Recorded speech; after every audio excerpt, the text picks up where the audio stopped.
Okay, what I've got here is I've got the power supply board, and it serves as other functions too.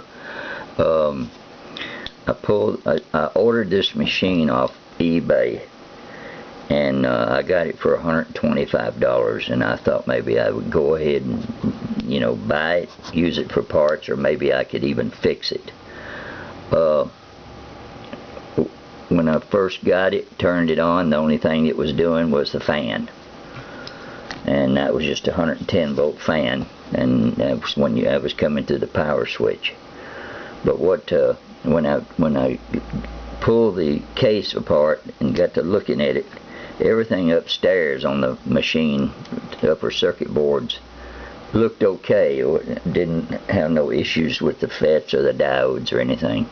But on pulling this board out, I noticed that there was some this trace here was blown, and there's another trace under this relay that was blown. So what I do is pull the relay out right here, and I replace this relay and this one, because you know, if this one was blown, I was afraid maybe something happened to this one. But I replaced both of these because I already had them.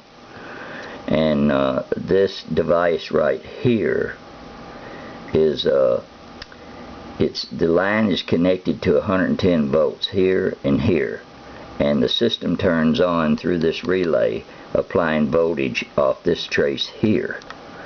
This is a bridge rectifier, because these two lines right here go to this 110 volt line, because I'm using 110 to power this machine.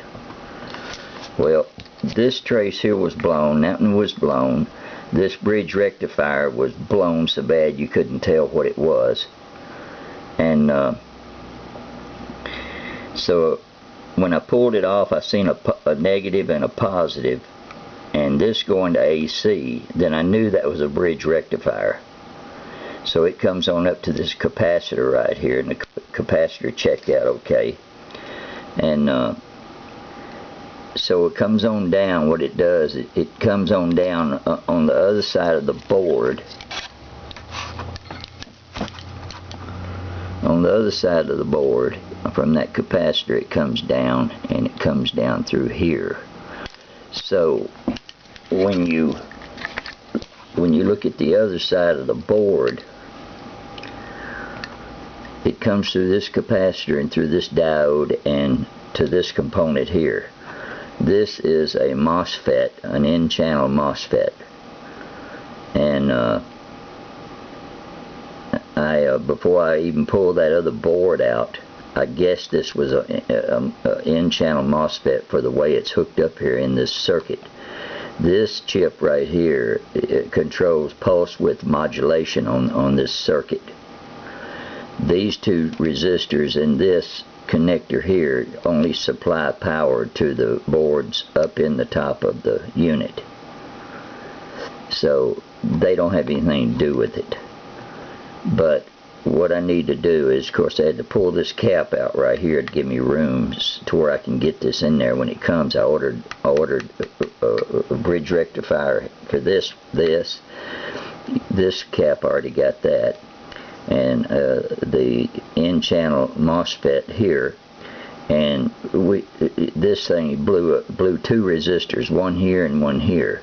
When I pulled that other board out, I got the values off those, and see if I can remember what those values are.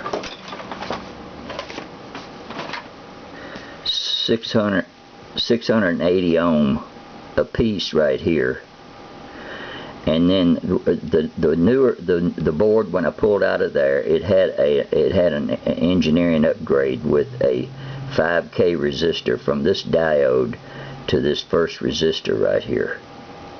It was 5K resistor hooked to that diode.